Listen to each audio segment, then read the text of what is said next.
So today I'm doing a cam install on my new 2020 Milwaukee 8 Road Glide. Ground up build. We're not gonna do displacement size talk right now. I'll say that for the next video. So basically, since I already had the top end off of the bike, and if you notice I have it covered because freak accidents happen all the time when dealing with these bikes.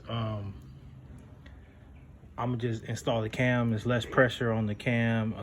You don't really have to bump it to start it. Like far as bump it, I mean, far as moving the back wheel, I don't even have a back wheel on the bike at the moment. Primary guts aren't in there, so it's a lot of stress off of the build by me putting on the inner primary guts and everything. Makes the job a little easier doing it now. Plus, I don't have to go back and later and switch cams because it's not the type of bike. So first, I'm going to remove the lifter blocks. Now, if these are loose, I can remove these. I set them next. Also marked too, front and rear. So this just makes it a little easier for me. As you can see, the lifters, you just pull those right out. I mean, just makes it easier because if I go pull the cam out, they drop down in the case and you gotta push it up with your finger and whatnot. So I really just put them on now.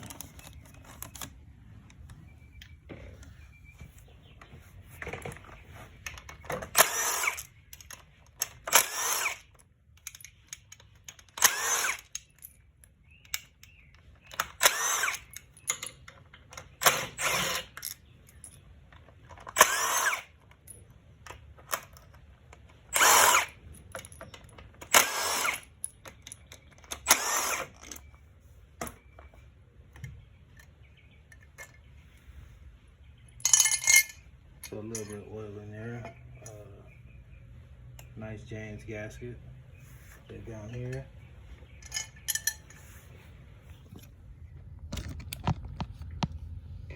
So let's be honest. I'm not gonna, any flaws I have, I'm gonna show. Wherever this motor came from, this screw is stripped. Now if you work on Milwaukee 8s or seen this before, this happens a whole lot. I get the same size Allen's made and run Allen bolts opposed to these round T27s. If you can look, I was able to remove the bottom, but not the top. So at this point, I take this, pry, it's not gonna damage anything, get the pressure off the chain, and continue my job. I'll go back and solve that at the end of the job.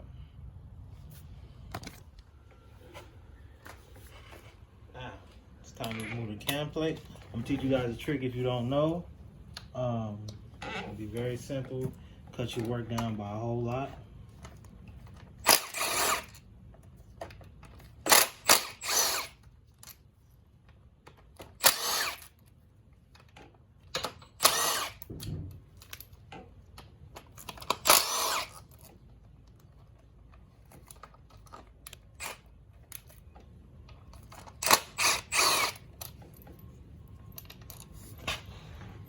Put those right there.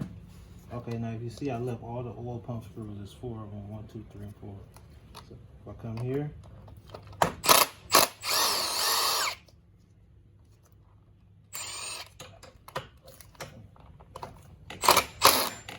oh wow. Yeah. Now, you see the floorboard brackets in the way, just had it chrome. Like this.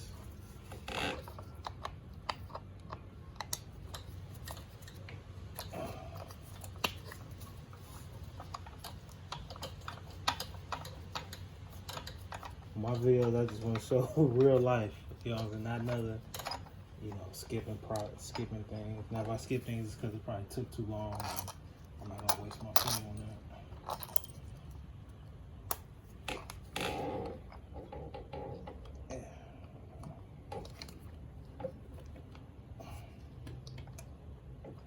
That's what it comes down to right here. Little screws in all the time.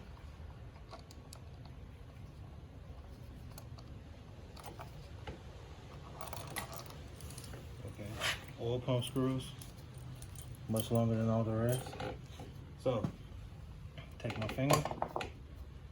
Now, since I have everything loose, slides off, right?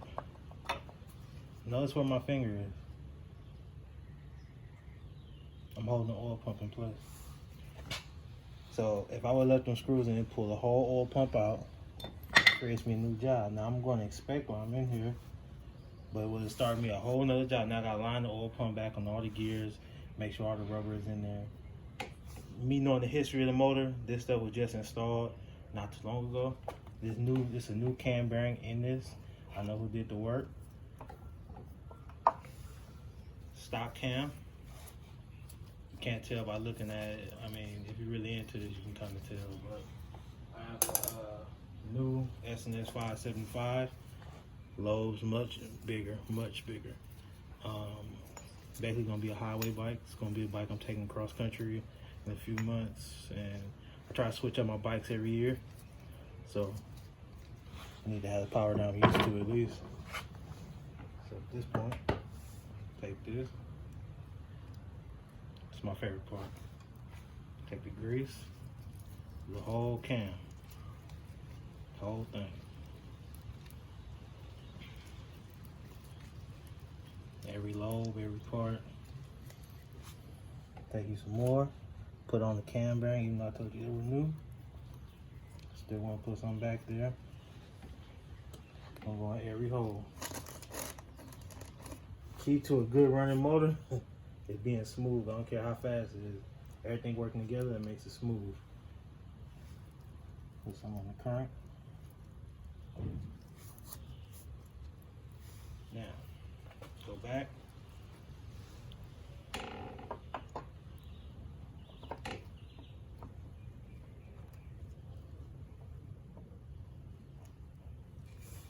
Cool. Then remove these gloves.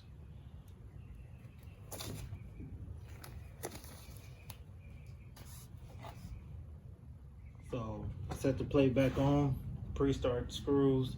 Now when you come to the oil pump, it has numbers 1, 2, 3, 4. All right, so come here.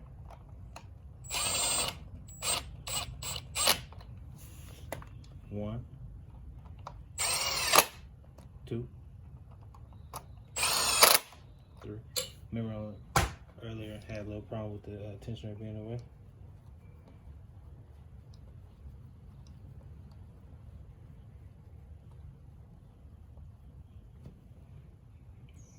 4.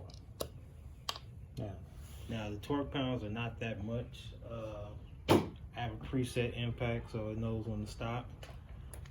So let's see. I didn't really hear 1, so let me add an extension. Get past the silver bracket. See, click, click, click. Still a little trouble. Click. Now, I'll tighten the rest of them down.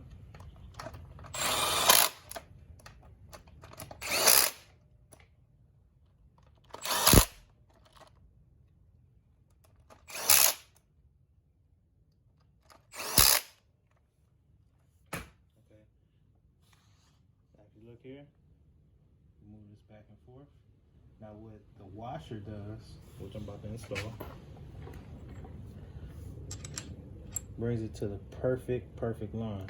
I mean perfect alignment, so the lifters can sit on top of everything. Matter of fact, let me drop the lifters in.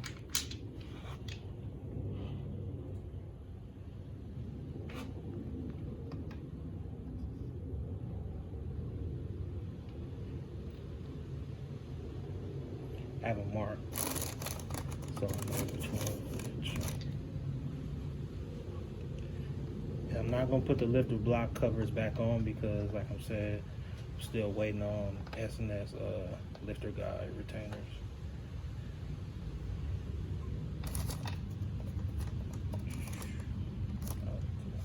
So get this.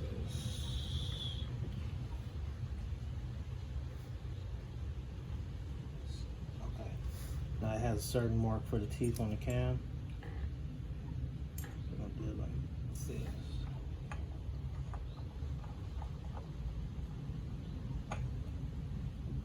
you see it floated in. Now what I like to do is how it slides in is not perfect. I take the 9/16 and pull it out. Just give me a correct reading. Now, this is the most important. This is your crank sprocket with your timing. If you notice, you see a dot on here and a dot on here. They have to line up. Now, since I don't have the inner primary guts in there and I don't have a top end on the bike, no spark plugs in the bike, I don't have any pressure, so if you see me moving it with my fingers and making it look easy, it's because it is. And yeah, so when you have all your motor fully complete and everything, is not going to be that easy. You're going to have to bump the starter, move the back wheel, put it in first, third, whatever your technique might be. But since I'm doing it first, I don't have to go through that. So it's a line on the cam plate where both of them need to be lined up at.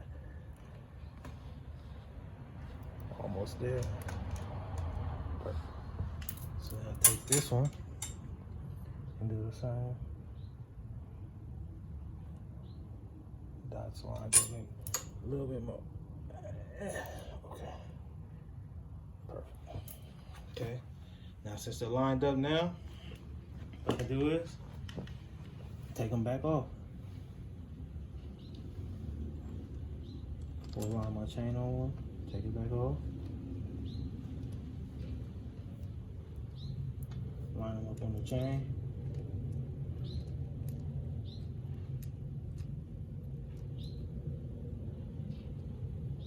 come back here.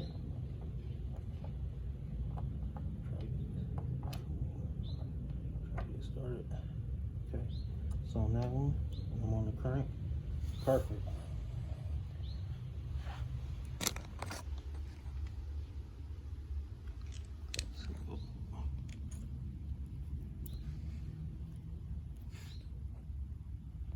This is off. It's on, but it's off. But let me show you what it looks like when it's on. I did leave out. I did end up actually having a factory screw for the top one, and so I didn't have to use the Allens. So this will work out. It's not a super big combination I'm going with. Everything should be all right. One thing I noted, people had asked me about S&S oil pumps, fueling, stuff like that. From my experience, they work great. But if you have a 17 or 18 Milwaukee 8, I would just upgrade to a 19, 20, anything newer than 18 oil pump, because they change the teeth in the gears and also creates more circulation in the oil. So if you're not doing anything too crazy, if you're not doing a race motor, stock is perfectly fine, as long as it's a newer version of the Milwaukee 8 oil pump. So yeah, all right, that's it for the cam swap. So we close it up. I'm gonna just leave the guides on here. Not gonna screw anything down. I'm just gonna probably put some cover and put some tape and call it a day.